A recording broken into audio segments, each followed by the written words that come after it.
You, John Fitzgerald Kennedy, do solemnly swear I, John Fitzgerald Kennedy, do solemnly swear that you will faithfully execute the office of President of the United States that I will faithfully execute the office of President of the United States and will, to the best of your ability, and will, to the best of my ability, preserve, protect, and defend the Constitution of the United States. preserve, protect, and defend the Constitution of the United States. So help you God. So help me God.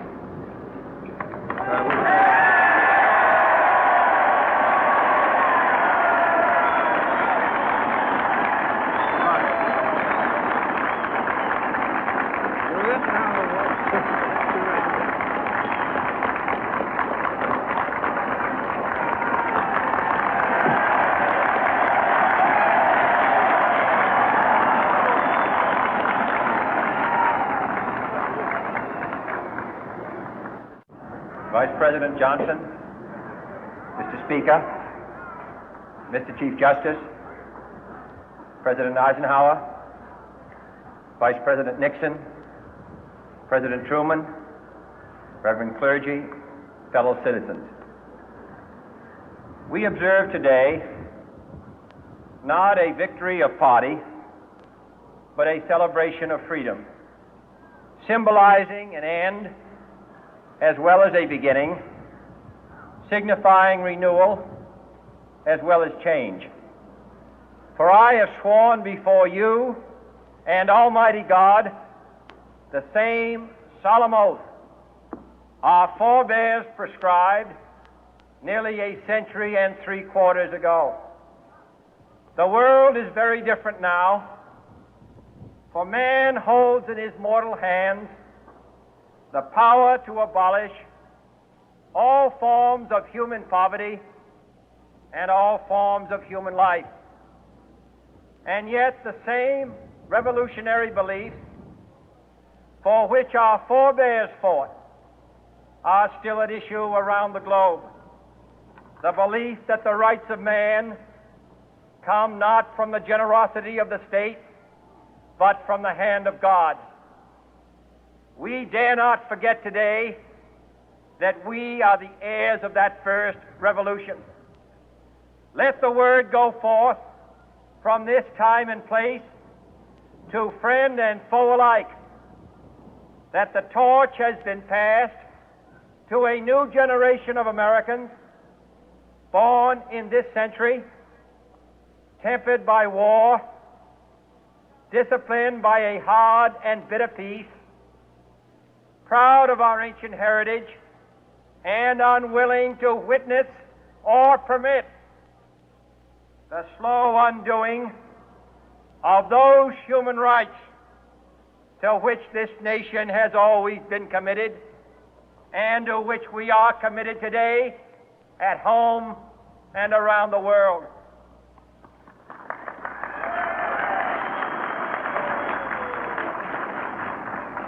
Let every nation know, whether it wishes us well or ill, that we shall pay any price, bear any burden, meet any hardship, support any friend, oppose any foe to assure the survival and the success of liberty.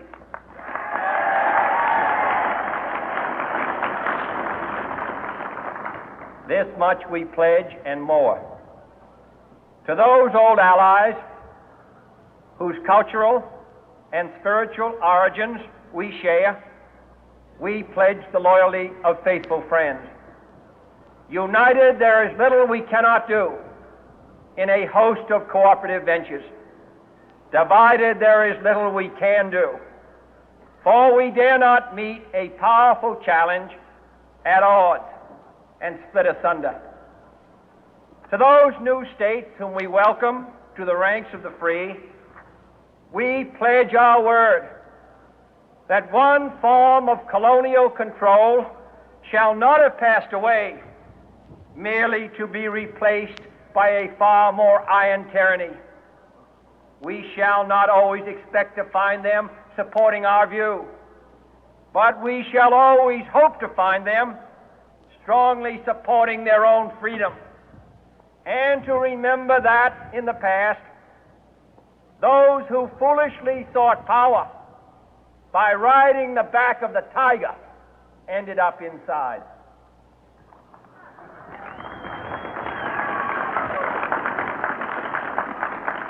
To those people in the huts and villages of half the globe struggling to break the bonds of mass misery, we pledge our best efforts to help them help themselves for whatever period is required, not because the communists may be doing it, not because we seek their votes, but because it is right.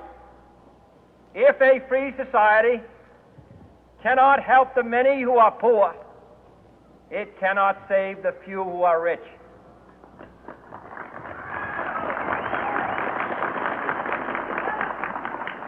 To our sister republics south of our border, we offer a special pledge to convert our good words into good deeds, in a new alliance for progress, to assist free men and free governments in casting off the chains of poverty. But this peaceful revolution of hope cannot become the prey of hostile powers.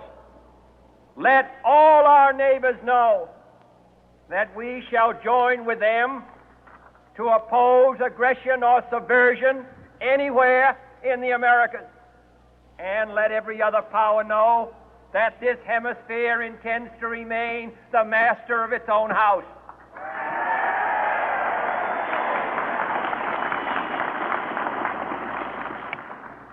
To that World Assembly of Sovereign States, the United Nations, our last best hope, in an age where the instruments of war have far outpaced the instruments of peace, we renew our pledge of support to prevent it from becoming merely a forum for invective, to strengthen its shield of the new and the weak, and to enlarge the area in which its writ may run. Finally, to those nations who would make themselves our adversary, we offer not a pledge, but a request that both sides begin anew the quest for peace. Before the dark powers of destruction, unleashed by science, engulf all humanity in planned or accidental self-destruction, we dare not tempt them with weakness, for only when our arms are sufficient beyond doubt can we be certain beyond doubt that they will never be employed. But neither can two great and powerful groups of nations take comfort from our present course, both sides overburdened by the cost of modern weapons, both rightly alarmed by the steady spread of the deadly atom, yet both racing to alter that uncertain balance of terror that stays the hand of mankind's final war. So let us begin anew, remembering on both sides that civility is not a sign of weakness, and sincerity is always subject to proof. Let us never negotiate out of fear, but let us never fear to negotiate.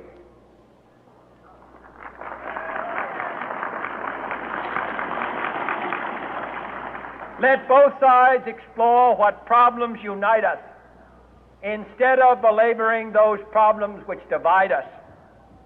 Let both sides, for the first time, formulate serious and precise proposals for the inspection and control of arms, and bring the absolute power to destroy other nations under the absolute control of all nations.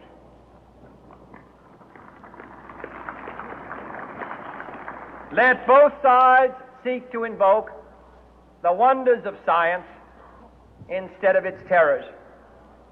Together, let us explore the stars, conquer the deserts, eradicate disease, tap the ocean depth, and encourage the arts and commerce. Let both sides unite to heed in all corners of the earth the command of Isaiah to undo the heavy burden and let the oppressed go free. And if a beachhead of cooperation may push back the jungle of suspicion, let both sides join in creating a new endeavor, not a new balance of power, but a new world of law, where the strong are just and the weak secure and the peace preserved. All this will not be finished in the first 100 days, nor will it be finished in the first 1,000 days, nor in the life of this administration, nor even perhaps in our lifetime on this planet. But let us begin.